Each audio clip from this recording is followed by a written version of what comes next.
Hey everybody, welcome back. Monday Morning Briefing, episode number 95. It's July the 7th, it's Friday, and I wanted to get a little Monday update in here, a little briefing update for the week. Last week we had mentioned that we'll have a project video come out this week. I don't know what I was thinking. I completely forgot. I didn't forget. I knew it was July the 4th on Tuesday, but I just wasn't thinking, it didn't occur to me that we would be out of the shop that day, and then other people would be off of work, and so things were going on. We had a little get together at the house that weekend, last weekend, because we didn't know who was working and that kind of deal, so we just did it on Saturday.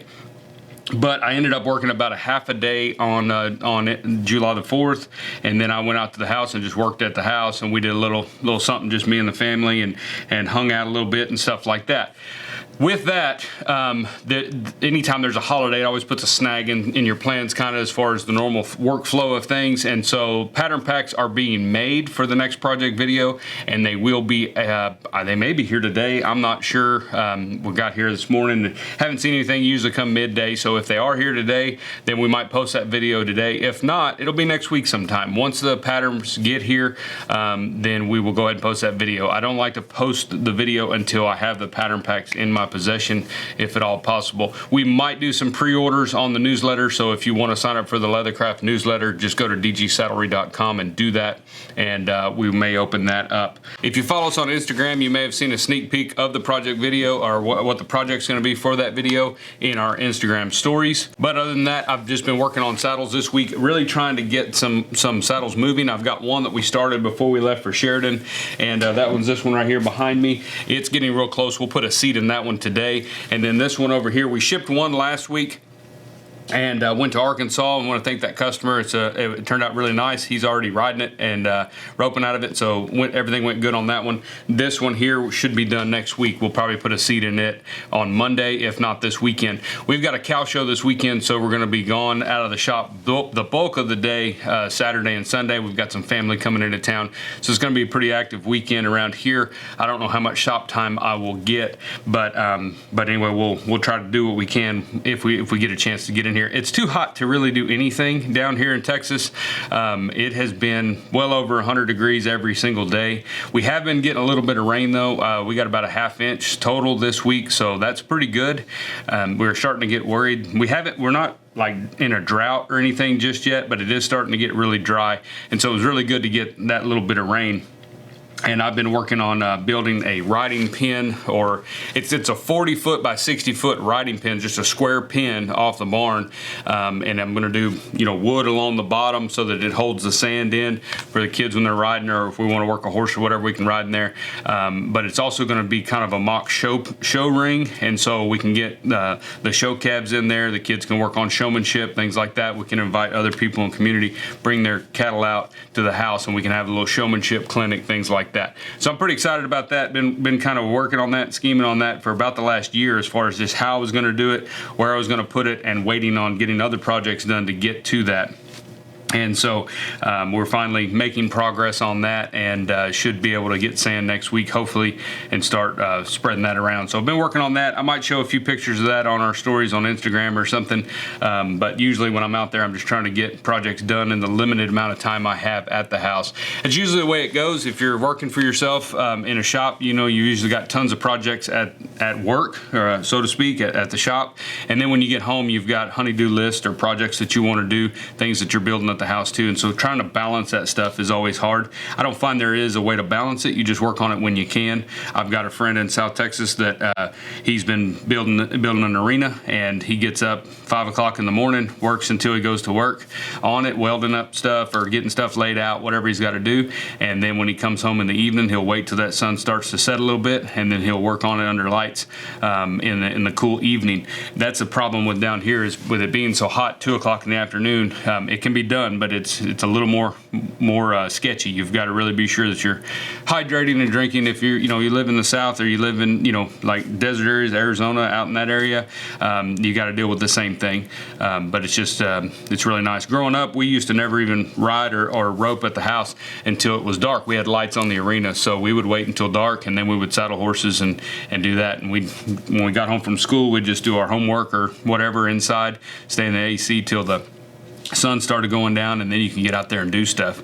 I'm sure people in the wintertime up north, y'all have got to deal with the kind of same extreme end of the weather, but on the other side, as far as the snow and the freezing temps and things like that. So everybody's got their weather they got to deal with. So it's, but I would prefer the heat over the cold any day of the week. I can usually regulate through that. I can still get stuff done.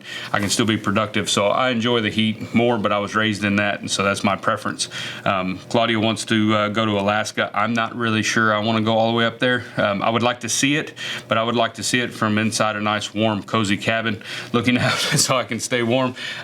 My deal is once I get cold, I usually can't warm up. So I'm just not I don't regulate well in cold weather. So not really sure why we got on that tangent. But last week we got on a little tangent on talking about orders and handling orders and things like that. I got a lot of great feedback from folks. I got some good emails from people with suggestions, the way they do things, the way they handle orders. Some people that never thought about it the way that we discussed last week in the Monday video.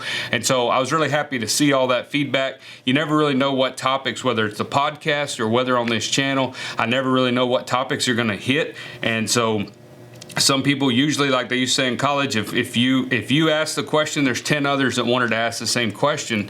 And a lot of us would just kind of dredge along and do our deal and hope we're doing it right, not really concerned, figure nobody else is asking those questions, nobody else is concerned about what we're concerned about. And that's 99% of the time not the case. Almost everybody else is worried about how to price, how to handle your orders. Should you take a deposit? Should you take all payment up front? You know, how many orders can you handle? Should you just take everything that comes in? Should you specialize or niche down? There's all those questions when it comes to the business side of what we do that we're all kind of just in uncharted waters trying to figure it out, because we focus most of our time as craftsmen, and the way it should be, we focus most of our time and energy on doing the actual skill, performing those tasks, making those edges right, sewing straight lines, measuring and cutting correctly, fitting parts correctly. That's what we usually focus on. And so then when it comes into the office deal of accounting or workflow or systems, processes, that's not our forte. So I could definitely use I guess you would call him a shop foreman or a shop manager, office manager kind of situation. I've had that in the past. Had a young lady that worked for me that was just phenomenal, worked with me for a number of years and kept us all where we needed to be, and I could focus on what I do. And that makes it really nice. Right now we're a mom and pop. It's me and Claudia, and I enjoy it, but it does cause us to drop the ball sometimes. You know, I don't get to every single email, I don't get to every single phone call, just simply because there's not enough bandwidth. I'm only one person, and so there's not enough time. You're probably feeling the same thing if you're running a shop by yourself. There's just not enough time in the day to get everything done, and there's some skills that you're maybe not as good at and don't want to put the energy into learning versus what you're good at, which is tooling or fitting or parts or making things, which is what we're in this business to do. So just got to kind of navigate that. I know it's hard. I know it's frustrating. It is for me a lot because, like I said, I drop the ball quite a bit, and we just try to do our best and keep people happy best we can, and provide good service when we have the opportunity to do that, and be sure that we're just kind of making everything button up and go out on time and that kind of thing, because it gets wacky in here. It gets crazy, and so as we grow, we do look at that and we look at those situations, and you'll have to do the same in your business as your business grows a little bit every year or every quarter or whatever you're looking at. You just got to kind of look at that and see when that time is where you might need to bring somebody on, or add some type of system or process or automation to that so that you can still do what you're doing, but yet still accomplish the task that you want to accomplish on the other side of the deal. So it's neat. You know, modern technology helps a lot. It helps us a lot with like the newsletter and things like that. The website, all of those things really help us to facilitate a pretty streamlined business, I believe. I think it runs smooth. It's not without fault. It's not without screw ups. It's not without packages that get lost for some reason. They sitting down in Corpus Christi at the post office for 30 days and nobody knows where it is.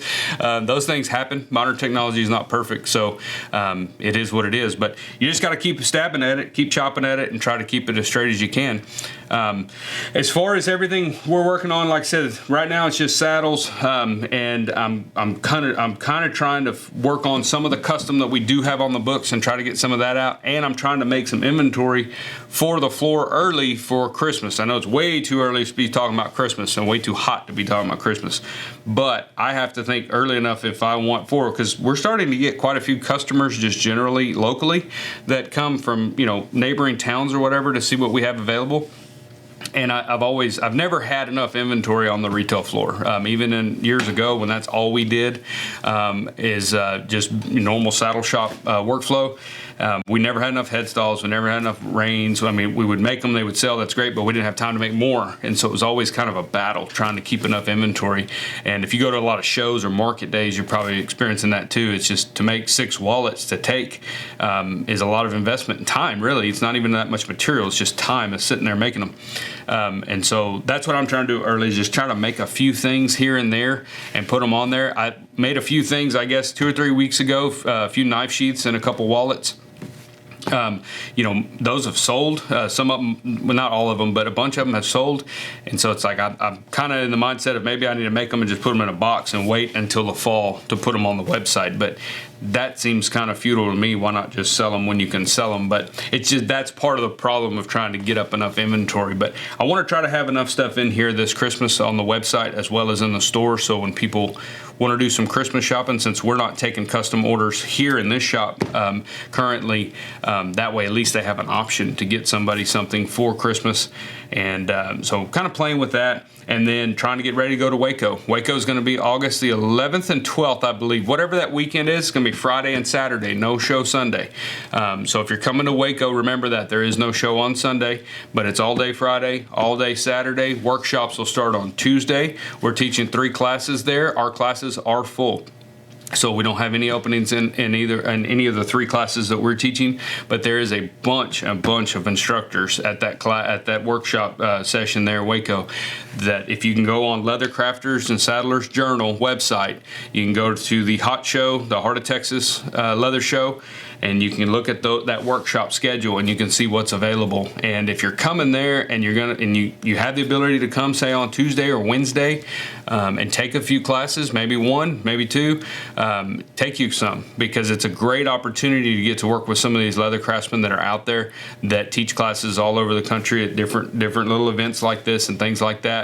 It's a lot of fun. You'll learn a lot, and there's a ton of different stuff like we talked about last week. So be sure to go to Leather Crafters and Saddlers Journal website and click on the Heart of Texas Leather Show, and they're in Waco, and you'll be able to see that workshop schedule. You can kind of check that out. But that's really all I got for you this week, guys. Like I said, it's just kind of fast. I just wanted to pop in here on Friday and just let you know what was going on, because I know last week I mentioned about the pattern pack or the new project video coming out this week. Just holiday kind of threw me off, and like I said, the video's done, everything's done, and so we'll hopefully have that posted first part of next week. We will put stuff out on social media, and we'll also send out a newsletter and let everybody know about that when it does post. And so be sure and go to dgsaddlery.com and sign up for the Leathercraft newsletter. And I am going to get back to doing some repairs. I broke down a couple saddles yesterday so that I can wash them, and so we've got a few of ours back in here that need some mending and some TLC, and so we're going to do that for them this week and next week and try to get some of these out of here. I appreciate you guys watching, and we'll see y'all next week in the Monday morning briefing.